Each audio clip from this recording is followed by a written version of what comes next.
আমাদের আবহবিকার চ্যাপ্টারের 2 নম্বরের বেশ কিছু গুরুত্বপূর্ণ প্রশ্ন আছে, সেই প্রশ্নগুলো নিয়ে আলোচনা করছি।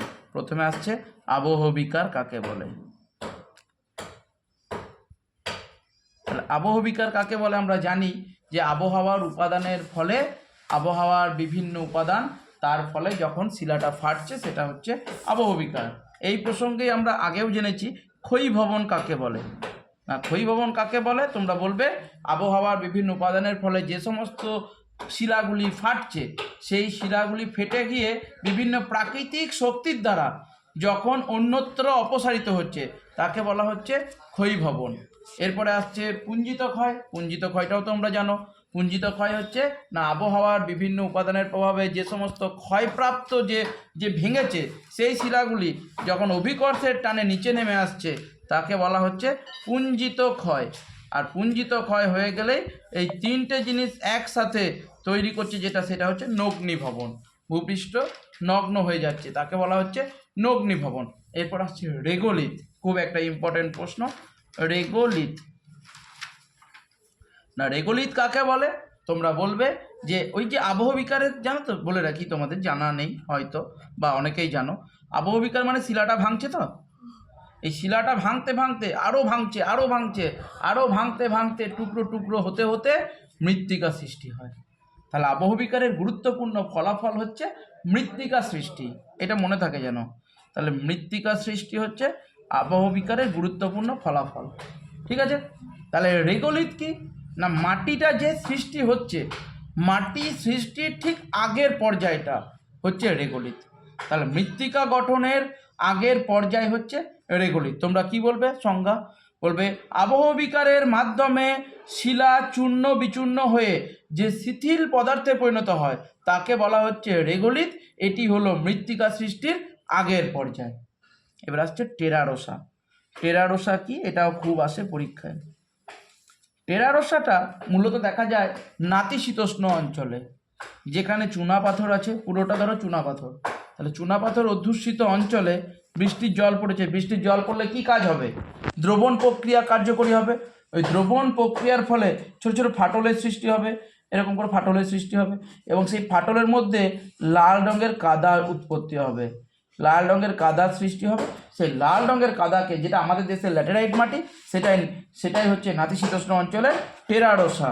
মনে রাখবে, টেরা কথার অর্থ হচ্ছে কাদা, আর রোসা মানে আর দিয়ে আছে, আর মানে রেড মানে লাল।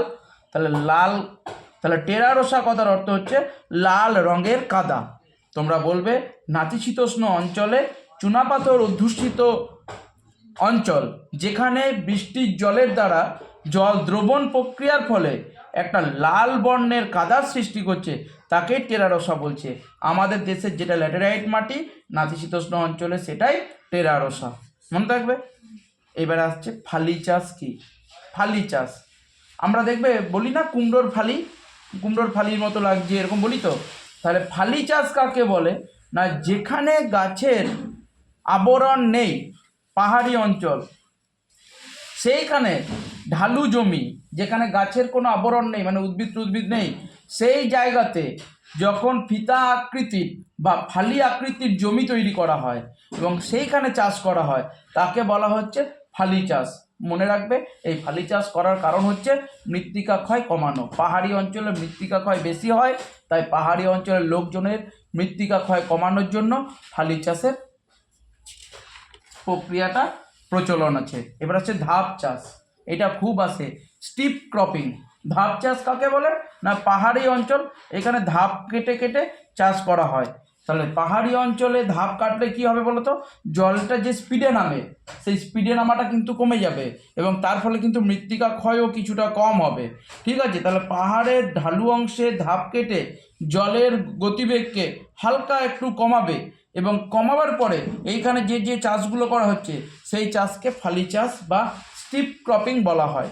এটিও একটি কিন্তু মাটিকে সংরক্ষণ করার পদ্ধতি বলতে পারি। এবার আসছে হিউমাস কি। হিউমাস খুব ইম্পর্টেন্ট প্রশ্ন, এটা মনে রাখবে, এটা পরীক্ষায় বহুবার এসেছে, তোমাদেরও আসতে পারে। হিউমাস হচ্ছে না মাটিতে স্তর থাকে, A স্তর, B স্তর, C স্তর, D স্তর। ডি স্তরটা হচ্ছে আদি আদি শিলা। আদি শিলা মানে যেটা থেকে মাটির সৃষ্টি হয়েছে। আমরা একটু আগেই জেনেছি যে পাথর ভেঙে মাটির সৃষ্টি হয়েছে।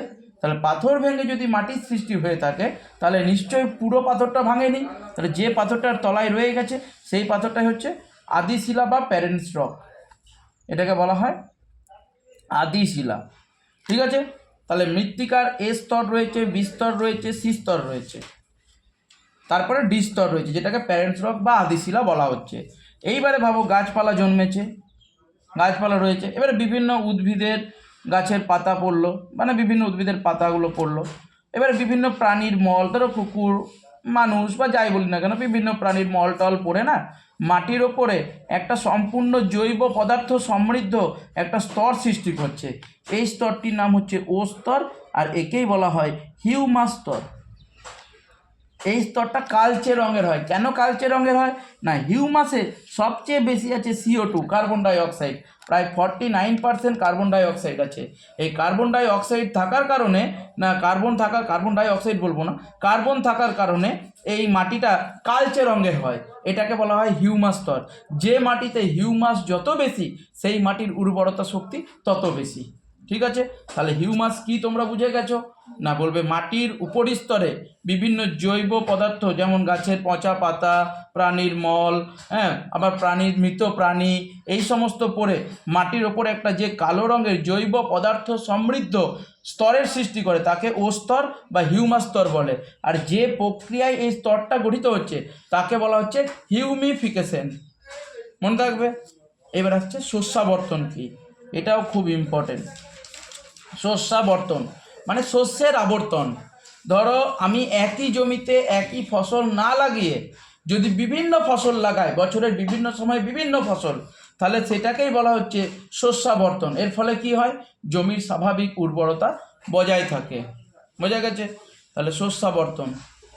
নেক্সট আমরা পড়ব অ্যালুভিয়েশন আর ইলুভিয়েশন।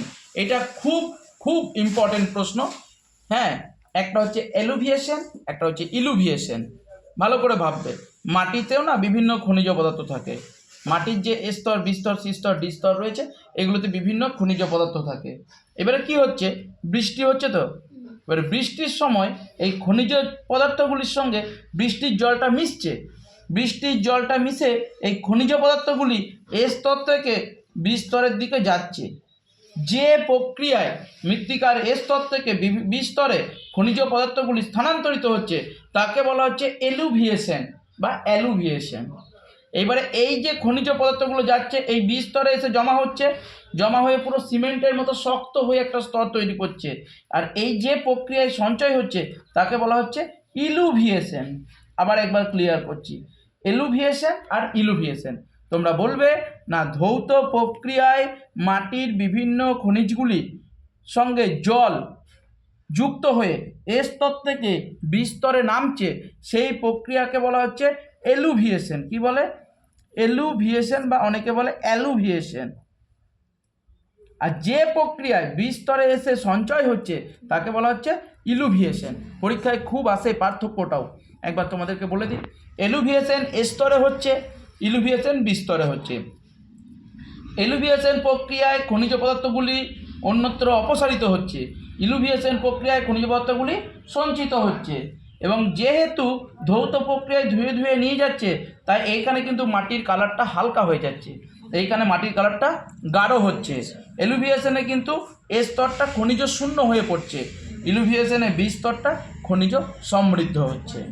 বোঝা গেছে? তাহলে এই প্রশ্নগুলো তোমরা 2 নম্বরের জন্য খুব ভালো করে করবে। 3 নম্বরের জন্য ভালো করে করবে যান্ত্রিক আবহবিকার ও রাসায়নিক আবহবিকারের পার্থক্য।